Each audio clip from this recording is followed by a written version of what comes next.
Hello, podheads. Welcome back to another episode of Over My Dead Pod. I'm your host for the day, Kylie Caldwell. This is Kate Carter. And I'm Holly Limero. I'm going to jump right in. Holly has tasked herself with trying to guess the case that we're doing today. Kate already knows, but we'll see how far into the introduction she can get.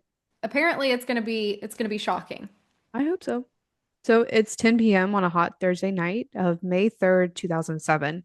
A mother opened the bedroom door of the family's vacation villa to check on her three young kids. Holly's nodding her head. Come on, Holly. Got it. Got it. Okay, continue. Yep. Sound familiar? Little familiar.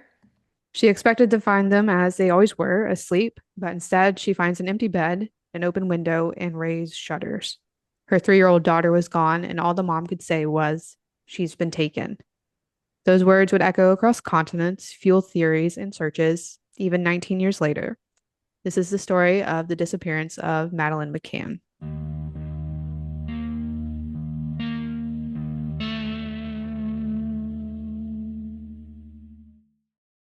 Truly can't believe that one of us, is covering this case. It's so big. For anyone that's listening, if you don't know this case, you don't know true crime. I'm just throwing that out there. I mean, you could have guessed when you clicked on the episode, but this will be part one of two. There's a lot. I can't believe you're doing this one, Kylie. It's very unlike you. I know it is. I'm excited. So, the disappearance of Madeleine McCann is probably the most widely reported missing children's case. I'm sure you all at least know the name and the key points, probably have seen the Netflix documentary series, but I really wanted to do a deep dive, get into the timeline, the complicated investigation, the theories and conspiracies, the controversies, and where the case stands today. Before we get into all that, we need to paint a picture of the McCann family. Their background does feed into some of these theories and conspiracies we'll talk about later. So we'll start with Madeleine herself, who was born on May 12th, 2003, to parents Sherry and Kate. Both of Madeleine's parents are doctors, with their mom, Kate, being a general practitioner and dad, Jerry, being a cardiologist. Their careers and medical expertise does come up a bit in alternate theories, but along with Madeleine, the couple welcomed twins in 2005, a boy and a girl, but we won't be discussing them much, if at all. So we'll get into the Portugal vacation. I don't know why, but I was always under the impression that the McCann family vacation with friends was like a regular yearly thing, but I was wrong. This vacation, or holiday as they call it, was basically an adult and family spring break with 7 close friends and their kids. In all, there were 9 adults and 8 kids in the group. We have Matthew and Rachel Oldfield, Russell O'Brien and Jane Tanner, David and Fiona Payne, and Fiona's mom, Diane Webster, along with all of their kids. Obviously, this was supposed to be a fun week-long getaway booked through a travel company. Everything would be taken care of. Every family would have their own little apartment in this complex that had a pool, tennis courts, restaurants, and a bar. So while technically the Ocean Club Resort was what we would consider an apartment complex, it mainly was used as vacation rentals. The apartments were privately owned, but the travel company used would rent from them frequently. It was in this neighborhood of Praia da Luz that was nicknamed Little Britain because of how many British people owned properties or vacationed there.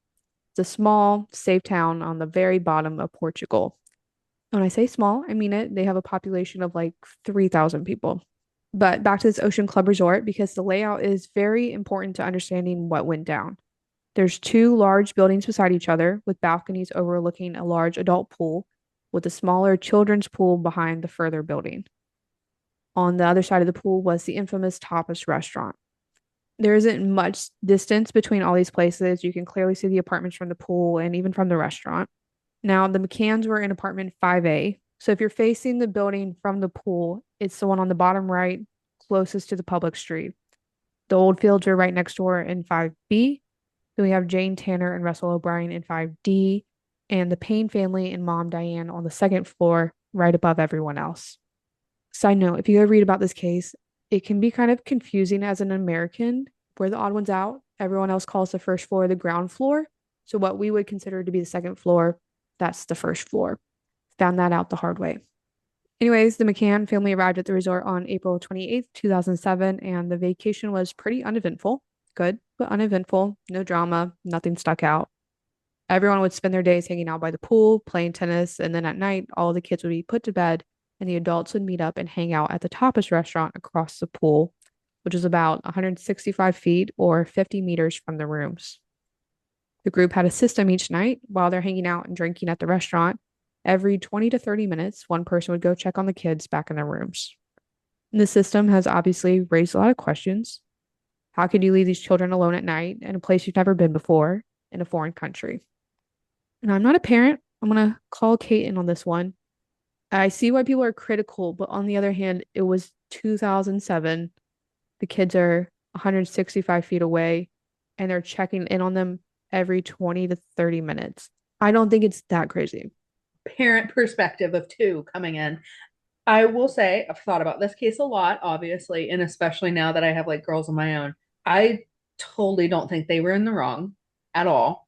We were almost 20 years ago. So what I know now today compared to 20 years ago is crazy different in how the world treats like this type of stuff. You know, it used to be acceptable to put your kids down in a hotel room, have a baby monitor, and leave the hotel room.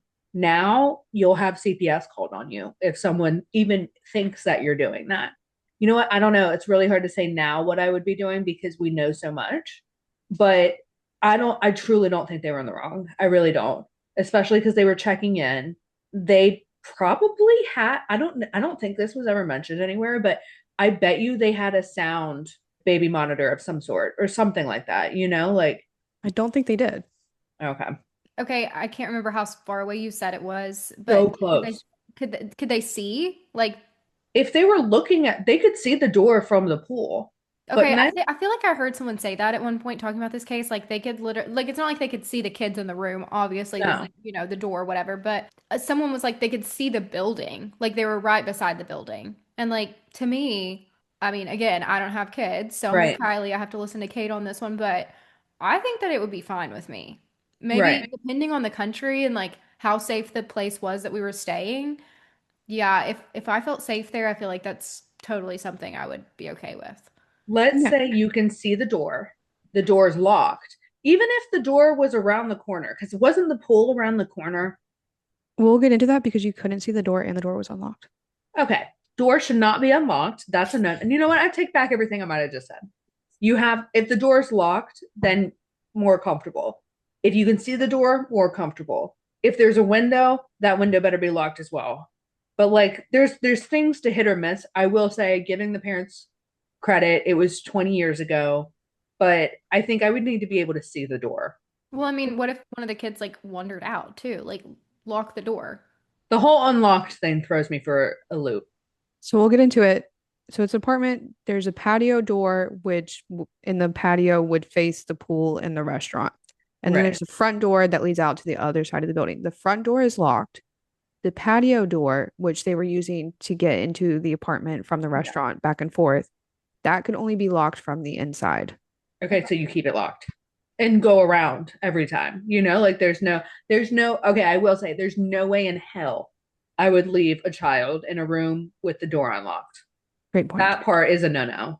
We have not come to a decision, but we have heard from the jury. Yes. Yeah. And that brings us to the day Madeleine disappeared, May 3rd, 2007. It started out like every other day so far. All the kids started their day at the resort's children's club. The McCanns had lunch together in their apartment and followed that with a pool day. Around 6 p.m., Kate took the kids back to the apartment and got them ready for bed while Jerry had a tennis lesson. By 7, the kids were in bed and fast asleep with Madeleine in her pink and white Eeyore pajamas. So, like I mentioned earlier, apartment 5A had 2 bedrooms and 2 doors that led out. So directly to the right of the front door, which would lead out to the other side of the building opposite the pool, was the room the kids were sleeping in. Madeleine specifically was in the single bed opposite the window that faced the street, and the twins were in travel cots between that bed and the other window. Kate and Jerry had been sleeping in the other bedroom that overlooked the pool, and beside that was the door that led out to the patio. So, like I said, you cannot see the window into the room the kids were sleeping in from the pool and restaurant. It's on the opposite side of the building. And from the restaurant, you also can't see the patio door because the patios are surrounded by a short wall. So it's like a little mini courtyard. So, like they had done every night, the adults met up at the Tapas restaurant for food and drinks around 8:30 p.m. They sat at the same table they always did, which the staff had reserved for them. Jerry was the first adult to go check on the kids, and this was at about 9:05 p.m., so only 35 minutes after getting to the restaurant. Jerry said all 3 of his kids were fast asleep, The only thing that looking back on was odd was that the kids' bedroom door was wide open. Jerry swears that when they had left the apartment earlier, he left the door slightly cracked. But at the time, he didn't think anything of it. He cracked the door again and headed back to the restaurant. On the way back, he stopped and talked to another guy on vacation, and apparently at the same time, Jane Tanner, who's part of the group, was on her way to check on her own kid. And I say apparently because both Jerry and this other guy don't remember seeing her. And according to Jane's story, she would have passed Jerry, and there was only one route to take, which a really narrow path. But we'll get into Jane Tanner's story later. At 9:15 p.m., another adult in the group went to check on the kids. All was well. Kate McCann was planning on doing her rounds of checking at 9:30, but Matthew Oldfield offered to do so instead since he wanted to check on his own kids in the apartment next door. Matthew reported that the bedroom door where the McCann's kids was wide open. Remember, Jerry said it was open when he left, but he cracked it. Now, Matthew didn't look in the room. He just kind of waited for a second, didn't hear any rustling or kids being awake, so he left. 30 minutes later, at 10 p.m., Kate McCann entered the apartment to do what would be the final check. She entered the apartment through the unlocked patio door, and the bedroom door was wide open again. Kate goes to the bedroom to close the door, but it's slammed shut out of nowhere.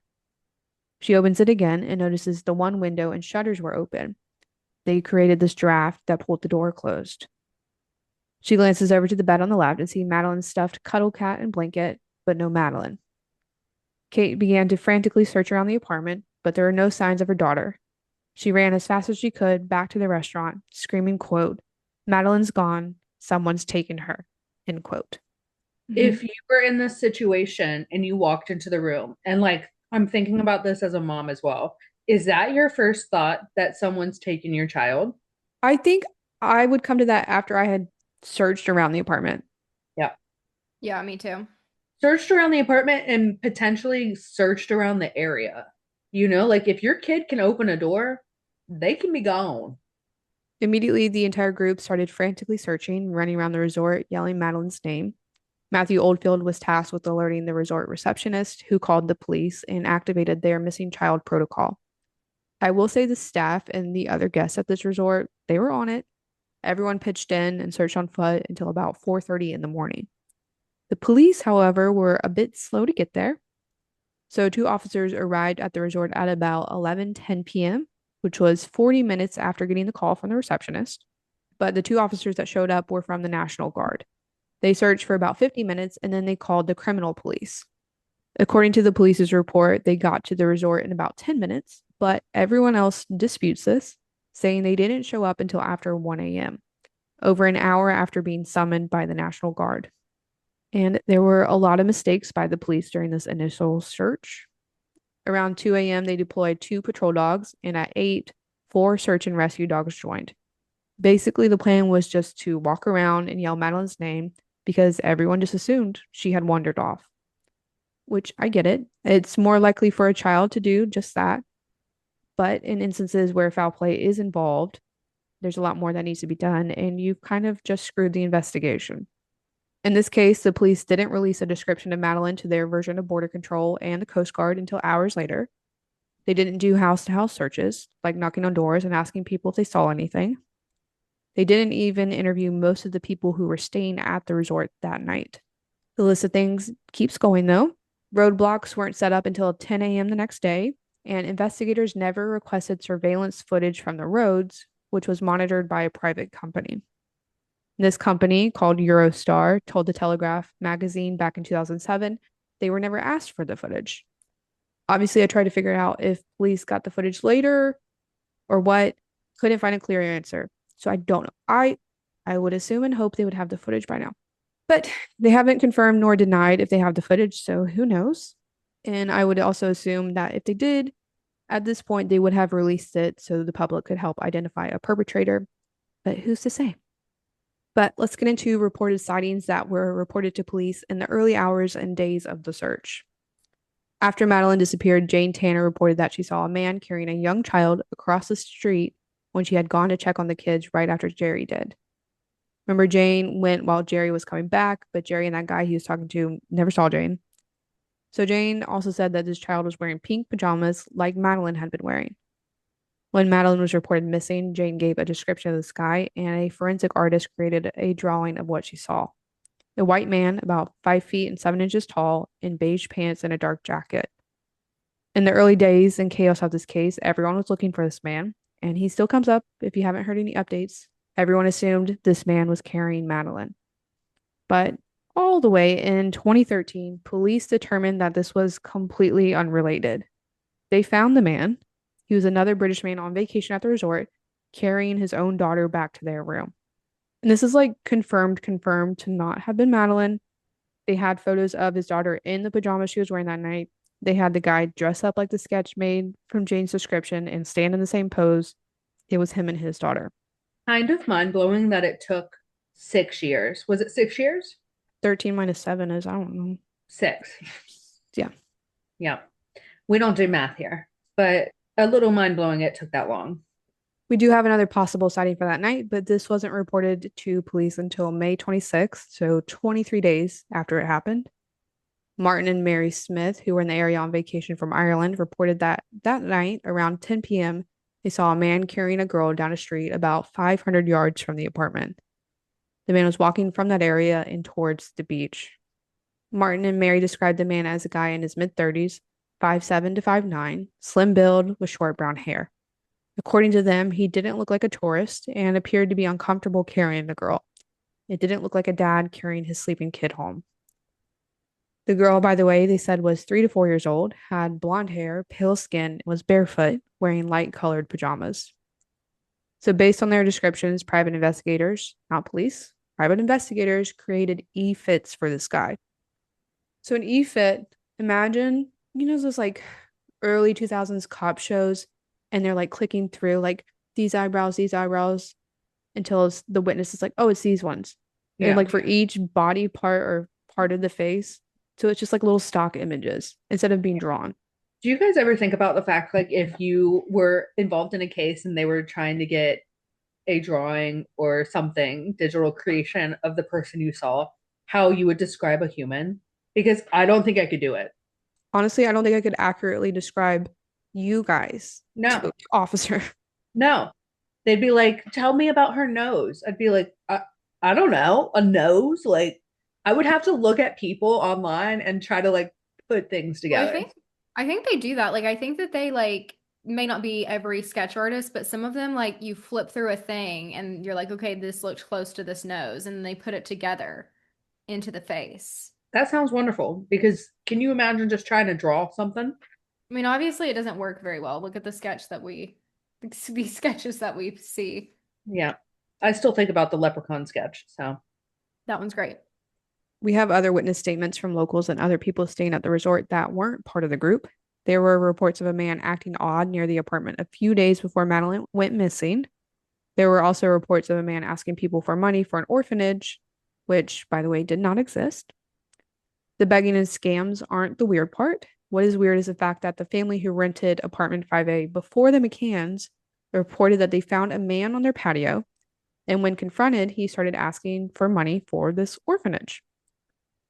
On the day that Madeline disappeared, there were 4 reports of 2 black-haired men asking people for money for a hospice facility in or around the resort. There were also multiple reports of a ugly blonde man, and that's their words, not mine. Like he's just apparently objectively ugly, enough for it to be reported. Wow, And that's gotta hurt, you know? that's like not okay. a little spoiler alert, we might know who ugly blonde man is in part 2. And I will say he is ugly. That's unfortunate. So we don't know if this is all the same guy, but multiple people have shared stories of this ugly blonde man with very similar descriptions. The first spotting came on April 29th when he was seen near the Ocean Club. The next day, a blonde man was leaning against a wall behind the apartment. On May 2nd, he was seen across the road just staring directly at apartment 5A. The same day, he was seen again staring at the apartment, this time from the Tapas restaurant.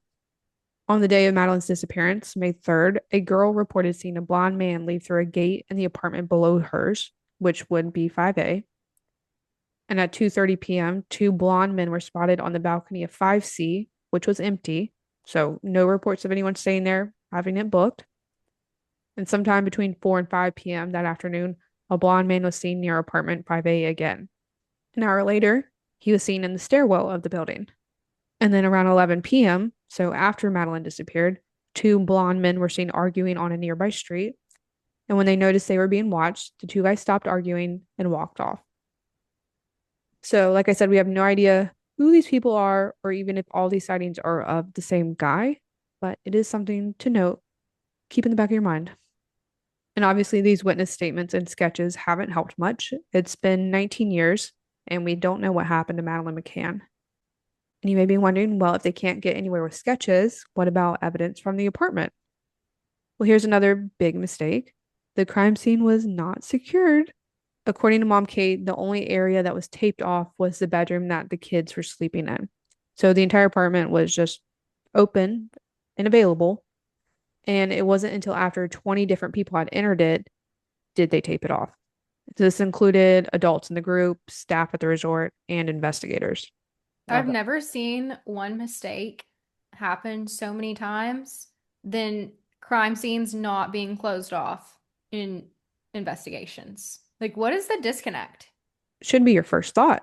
If you report a kid being missing, are they automatically going to shut down everything like crime scene tape wise, even if they think the kid ran off? You know, Yes, though. Like, yeah, like no, they should. They should. That's what I'm saying. They should. yes, But that doesn't happen. You know, they're like, oh, right, she's probably in the vicinity. Why would we need to tape off shit and make a big deal about it? You know? right. I feel like it's just universal. Like, No, it this should. is yeah, I know you're with me. I'm just saying, like, I'm reiterating, this should be like interview question number one. What do you do in this situation? Like, what is this?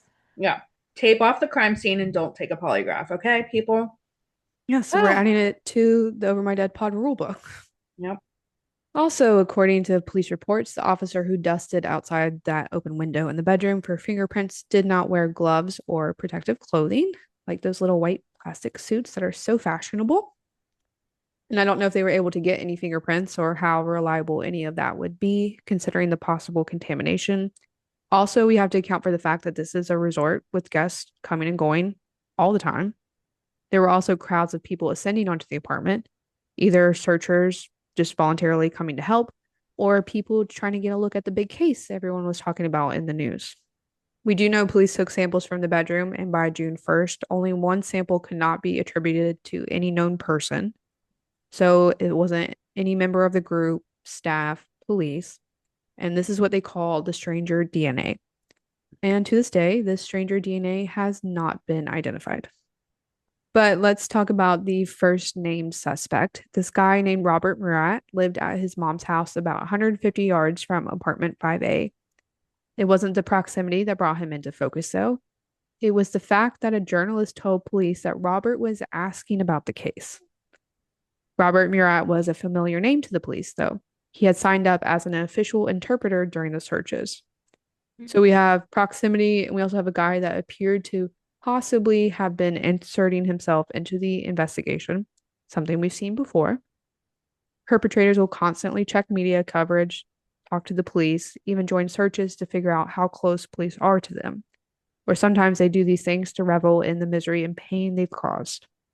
Once police started to look into Robert Murat, they showed a picture of him to the vacation group, and three of those people, Fiona, Russell, and Rachel, said that they saw Robert outside apartment 5A shortly after Madeleine's disappearance.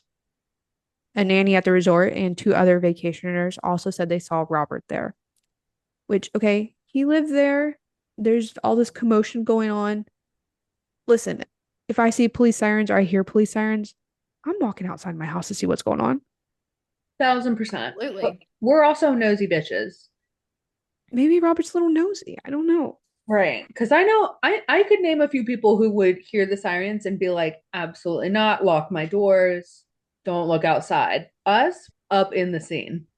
You know, there's like TikToks of the guys like and girls like vacuuming their front lawn while cops are outside in their neighbor's house. That's Yeah, us. that's us. Yeah. But this was enough for police. They thought he was weird. So they searched his house on May 15th. They drained the pool, searched his car, examined all his electronics, used ground radar and cadaver dogs, and questioned two of his friends. It ended up being a dead end. Robert Murat was officially cleared of any involvement on July 21st, 2008. Robert was later awarded a large sum of money after successfully suing several media organizations for libel in 2008. Despite this and being cleared, Robert was questioned again in 2014 by Scotland Yard. Robert and his mother maintained that he had nothing to do with Madeleine's disappearance and he was home all night. Which brings us to the part in the story you've probably been waiting for, if you know this case, even in the slightest, and that is the suspicion that Jerry and Kate McCann were involved in their daughter's disappearance. At a press conference in Berlin, a journalist straight up asked Jerry and Kate if they were involved. And it was the first time this suspicion had been voiced publicly, and it kind of just opened the floodgates. All of a sudden, the press all across Europe started running stories about how Jerry and Kate murdered their own daughter, and that the entire vacation group, the top of 7, were all involved in the cover up. The press even started running stories about how the group were a bunch of swingers, which no evidence of that, by the way. They pointed out that there were inconsistencies in everyone's stories and theorized that Jane Tanner's sighting of that guy carrying a young girl in pajamas was made up. Now, there were inconsistencies in the stories told. I'm going to go over them, but I do want to point out that people's stories change over time. Whether someone remembers something later or just forgot something due to time, it's not necessarily a sign of guilt or lying. Another point is the fact that, according to Kate McCann, when the group was being interviewed, so the police would speak to them in Portuguese, and there would be an interpreter there that would talk to those being interviewed in English and then translate it back to Portuguese for the police. So then their statements were typed up in Portuguese, translated back into English verbally. So the interpreter would read what was said on the statement, and then whoever was being interviewed would sign the statement. So TLDR, whoever was being interviewed had no real idea of what was typed up and what they signed. Crazy. I doubt anyone's going to be in a similar circumstance, but get it on paper in English as well. Come on, people. Anyways, the first big inconsistency involved dad, Jerry McCann. In his first interview on May 4th, Jerry said the couple entered apartment 5A through the locked front door during their checks at 9:05 p.m. and 10 p.m. But in a later interview on May 10th, he said he had entered through the patio doors at the back, which had been left unlocked so the parents could move easily between the apartment and the restaurant. There was also confusion about whether the front door had been locked at all. Later, Jerry explained that earlier in the week, they had used the front door, but because it was next to the children's bedroom, they had switched to using the patio doors instead, so they didn't want to wake them up. Investigators also questioned Kate's actions when she discovered Madeleine was missing. Rather than calling the group on her phone or shouting from the balcony, she had run directly to the Tapas restaurant, leaving the twins alone in the apartment. Another key point of debate involved the exterior shutter over Madeleine's bedroom window. So the shutter, it's metal slats, it's on this roller, and is controlled by a strap inside the room. So once lowered, it's locked into place outside the window and can only be raised using the interior strap. So allegedly cannot be opened from the outside. Kate said the window and shutter were closed when Madeleine was put to bed, but open when she discovered her daughter was missing. Jerry later told police that after he was alerted, he lowered the shutter from the inside. He then went outside and discovered that it could be raised from the outside. But Portuguese police said the shutter could not be raised from the outside without forcing it, and there were no signs of forced entry. They also noted that forcing it would likely have created a significant noise and that the twins would have woken up. These discrepancies fed a growing belief among investigators that there had been no abduction. Kate's initial cry, "They've taken her," was viewed with suspicion by some officers, as if she had been trying to reinforce the idea of an abduction. By August, a darker theory had begun to circulate within parts of the Portuguese investigation team. According to that theory, Madeleine had died accidentally inside apartment 5A, possibly after being sedated to help her sleep. Investigators speculated that her parents might have hidden the body for a period of time before later transporting it elsewhere in a rental car that they had rented 3 weeks after her disappearance. I have no idea how they came to this conclusion so quickly. So now the police are looking at the McCanns. They've pivoted from a stranger abduction and also from Madeleine just walking off. But either way, Madeleine was still missing. They had to find her in order to determine what truly happened, so the searches continued. The McCanns brought up something weird, though, which just made investigators look at them more. On June 28th, 2007, they asked the Portuguese police to contact this police officer in South Africa named Danny Krugel. And Danny Krugel claimed to have this device that could locate missing people. Get this, guys. You would insert the missing person's DNA into the device, and using satellites, the satellites would find the missing person. Wow, that's groundbreaking. Mm-hmm. Via DNA through satellites. I don't know. It sounds like BS because it is. It does not Right. work. Yeah. I mean, maybe like in the far, far, far, far, far future. We all have chips in our arms or something. Yeah. Everyone put an ear tag in. COVID vaccine. Cut that out. But family back in England sent Madeleine's hair and eyelashes from the family home to Danny Krugel. I don't know where they got the eyelashes from, but okay. So Krugel got to the area on July 15th and claimed his device detected a static signal near Rocha Negra, a cliff on the beach. The area was searched, but nothing. Obviously, the Portuguese police think this was all BS, but they also interpreted the whole situation as a ploy.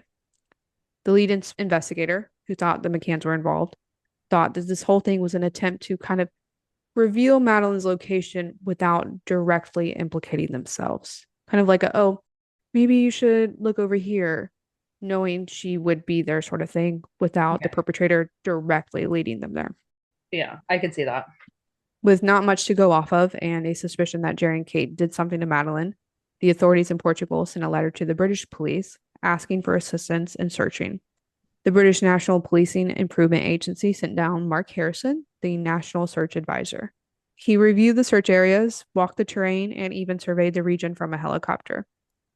In his report dated July 23rd, 2007, Harrison wrote that roughly 100 officers had searched an area extending up to 9.3 miles around the town.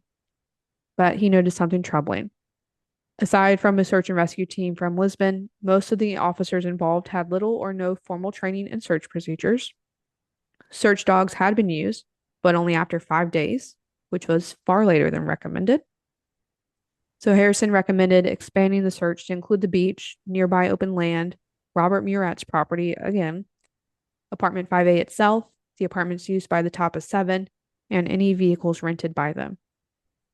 He also suggested bringing in two highly trained sniffer dogs, and their names were Keela and Eddie, and we love them, obviously. Keela was trained to detect human blood. When she found it, she gave what handlers call a passive alert, placing her nose close to the source and freezing in position. Eddie was different. He was an enhanced victim recovery dog, a cadaver dog trained to detect the scent of human remains. He could identify the scent even if the body had been buried, burned, or submerged in water.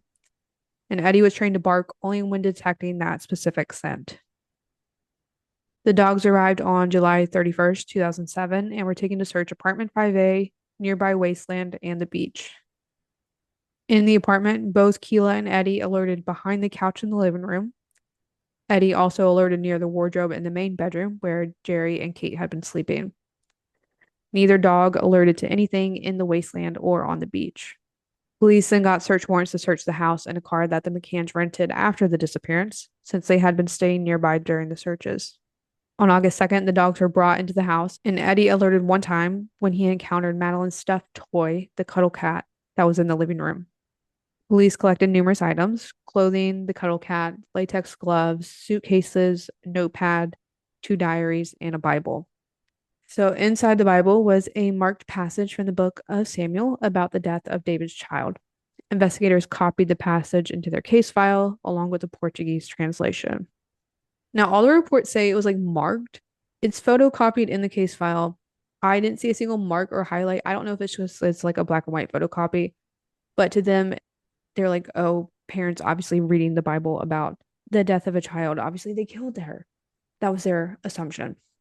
But later, when all of the items taken from the home were moved to another location, Eddie alerted to one of the boxes containing clothing. A source close to the McCann's lawyers suggested there could be an innocent explanation. Kate had previously worked as a family doctor and could have come into contact with corpses during her medical career. I don't know. I feel like that's something weird. to say. Like you're like that's either a yes or a no. It's not might have. Also, my assumption if you're a family doctor, general practitioner, you're not dealing with many deaths or corpses in the At office. all. At all. But the suspicions continue to grow. On August 6th, the dogs Keela and Eddie were taken to an underground parking garage across from the Portuguese police headquarters. So they had 10 vehicles parked there, including the McCann's rental car and one belonging to Robert Murat. Eddie alerted outside the McCann's car at the driver's side door. The following morning, Keela alerted inside the vehicle's trunk and in the map compartment of the driver's door, which is where the key and key ring for the car were placed. When the key ring was hidden in a bucket of sand, she alerted again. And when the bucket was moved to a different floor of the parking garage, she alerted for a third time.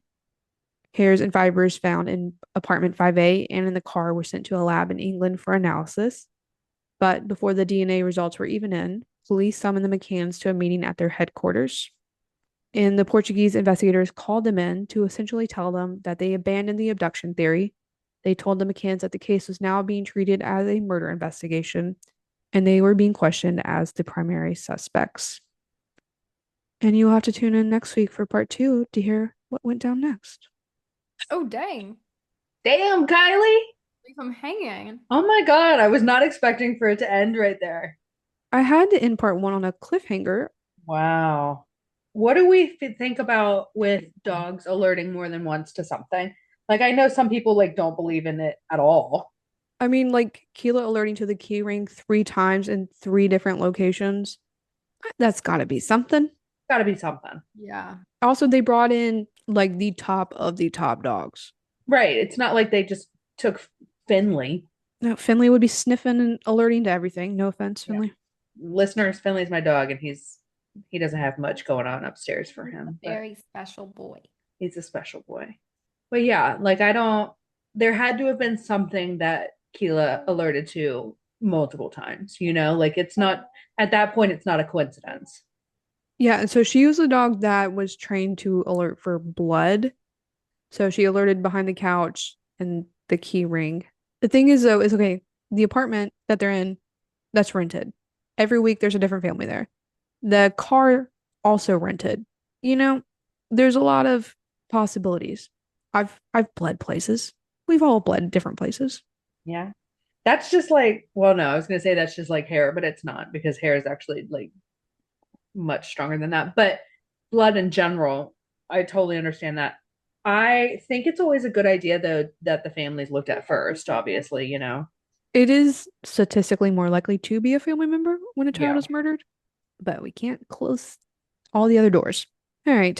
Do you want to jump into overtime? Sure, sure. Good job, Kylie. Thank you. Oh wait, there was okay, you know what I need to start doing? I have really bad so like when you give birth and when you have kids, little kids, you have mom brain, but like I swear it gets worse with the more kids that you have because now I can't remember anything. But I need to start making a list of things to talk to you guys about throughout the day because I'll see something and I'll be like, "Oh my God, we need to talk about this on the podcast." And then I'll forget by the time we get to the podcast. I just remembered as I was talking. Okay. On that note, I've been doing that. Have you? I need to start doing it for the podcast, but me and the boyfriend will meet up for wine out on the dock every night and we gossip. So I've been keeping a little gossip journal, a little dock agenda. First of all, can't believe you Oh, said that's so boyfriend. great. That like melts my heart. Second of Yes. all, is Lufa out there with you? Mr. Lufa is out there on the dock with us. Amazing, wonderful. Lufa got us in trouble today, but alas. Oh, Holly doesn't know about this. No, what? Oh my gosh. So here, oh yeah, here's some drama. Let us know if we're in the wrong. Yeah. Okay. Kate and her whole family, me, the boyfriend, and the boyfriend's dog. We stayed at Airbnb when we went and saw Holly 2 weeks ago. And then 15 days. 15 days ago from recording, Kate got a 5-star review as a guest. We were there for one night, you guys. And then I see we get a message this morning from the cleaning company that there's a $300 fee for excessive dog hair, as they described. What? Yeah. They messaged this morning, the owners of the Airbnb. It's like a rental company that they use. And they said, hey, just letting you know because you guys brought a dog that we were unaware of. It's a pet friendly Airbnb. Let me just say this first of all. It's Yeah. listed as pet friendly. I read through all the reviews. I mean, reviews, and I read through their contract because I always do. Now, I will say, if you read through the contract, it talks about how they don't want dogs basically on anything or like pets on anything. But like it's that, what are you gonna do? Stop a dog from going on it? Like it said, no bedding, no towels, no linens, no couches, no rugs, no carpets. I mean, it was excessive, but it's a pet friendly place. Now, we go to the Airbnb. There was always a chance that one dog was going to come. The dog came, was wonderful, short to medium hair coat. Okay. So, not even like a long haired dog. Didn't sleep on the bed. There were no carpets in the house. It didn't get on any sheets or towels. The only thing the dog got on was a couch. Okay. In one particular place. It's been 15 days since we checked out of that Airbnb, and they messaged today and said basically like, "Hey, you owe us. Here's a bill for $300 because of excessive pet hair We have yet to receive any photos of this excessive dog hair. And they said that we that, requested." yes, that they had to hire a professional cleaning company to use specialized equipment to clean the couch. Where's the receipt from this special? Specialized equipment. I bet that that was called a lint roller. No, but I messaged like, you know me, in the nicest way possible because I was like, I really, and I feel like Kylie can vouch for me. I was like, look, I understand what you guys are saying, but because I read all your rules and whatnot, you shouldn't list this as a pet friendly home if you're going to charge people $300 if you find pet hair. Like there, that's just ridiculous. Like $100 maybe if it wasn't pet friendly. But like if you guys are pet friendly, you're gonna find dog hair. That's just how it is. There's no way a cleaning company charged you $300. It doesn't cost someone to clean my house for $300, you know? Oh, And it wasn't deep Wow. ingrained hair. Yeah. So we've been going back and forth with the Airbnb people. And basically they said like they basically told us that they sent in a claim against us and Airbnb will let us know what they think. And so I'm over here Okay. telling Kylie, just pay the fee, just pay the fee. And Kylie's like, nope, not paying the fee. it's not And even Yeah. about the money. Obviously, the boyfriend will pay the $300 if they say that we need to pay the $300. It's the principal. I want Yeah. receipts. I want right. photographic evidence. And we asked for it too. We said, do you guys have photos and receipts of what's going on? And they basically were like, it was in the contract.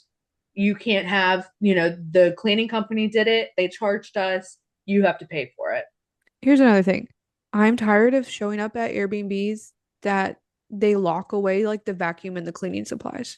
There were no vacuum for us. There was no. No, if Mhm. I saw a pile of dog hair, I would have vacuumed it up if I had a fucking Right. vacuum. Right. I'm with you. That's wrong and crazy. Look, I understand now looking back on it. They said no dog on the couch. The dog was on the couch. Okay, charge me $50. All right, whatever. But like $300? The dog Yeah. does not have a job. We're working on it, guys. Talk with the blog. Can we also talk really quick, girls, since you can see Andy? She's losing her hair. Oh no. Get She's that baby balding? Yeah, some she's Rogaine. balding. So this happens with blonde babies, not brunettes usually, but she got like cradle cap and her hair's just falling out. Like I can go like Oh, this and it just pulls out hair. But look Well, at the back of her head's fine. a little. No, the back of it, like right here. Oh, yes, right there. Yeah. But then the rest of it, she's balding. It's so bad. But you can't do anything about it. It grows Yeah. back. Yeah. It's I just, figured. it's just like I go in public and I put a bow or a hat on, so Yeah. she's not embarrassed. yeah, I'm embarrassed for her. I knew you would say something, Kylie. I knew you would. I'm kidding. I'm kidding. I love how people watch it on YouTube. We're just having like a baby show and tell. It's fine. It's okay. Oh, like and subscribe if you like that baby. Yeah, and if you don't, we'll find you. Also, are we in the wrong for the Airbnb? I'm just throwing it out there. I want to know. Yeah, let us know if we're being I crazy. mean, I think in a way, yes, but also in a way, no. Like, I get Yeah, where they're coming yeah, from, but it's not $300 no. to let roll that couch. Right. There's And even and the if you only like vacuumed thing that it, you could say is like they could be like, okay, well, at this Airbnb, like we're pet friendly to people with pet allergies and stuff. But or we're not pet friendly because we accommodate to people with pet allergies. But in right. this case, if they have an Airbnb where they say it's pet friendly, then Yeah. you can't justify that. Well, that's what I'm worried about is that in this case, because the Airbnb itself was not fancy. There was a lot of cheap stuff all over the place. It Right. wasn't, I wouldn't stay there for a week. Let's just say that. Like it was great for a night. This is all happening. Also, why is it taking 15 days for you guys to now tell us that the cleaning happened? And they were like, oh, well, we had a case against it, blah, blah, blah. And then, oh, shit, I forgot mid sentence what I was going to say. See, this is what happens, Mom Andy. brain. So the cleaning company sent some claims to, I guess, their boss or something, and it took forever to like process. But then like the actual owner and like host of the Airbnb had no idea about it. I don't know. Right. And so it's been 15 days. And also, God damn it, I keep forgetting right when I'm about to say it. Oh, okay. It's been 15 days and we've already done reviews for each other. And I mentioned that to them as well. I said, I gave you guys a 5-star review. You gave me a 5-star review. So what if they've been doing this to every single person that's brought a pet and nobody knows because all the reviews are fantastic? Yeah, we can't change them Doing after the after fact. reviews. Yeah, I see. Because if I hadn't written a review yet, I would have wrote in there like, just Right. by the way, I don't recommend bringing a pet, like, or something like that. Yeah. And if you're gonna charge $300, put that in the fucking contract. Like, I was reading that contract thinking like, oh, maybe we'll get charged $50, not $300. We're heated, send thoughts and prayers. If this does not go our way, we don't get this at least reduced, just out of the principle and the fact that I'm mad, we will be posting a link to the Airbnb and we will be doxing them. Yeah, spamming. And I'm probably gonna get my Airbnb canceled, which is my worst fear. So, That's not gonna happen. okay, you better make sure, attorney. We won't let that happen to you. Thank Yeah, you, you attorneys. have 2 free attorneys. Yep, Yeah. pro bono.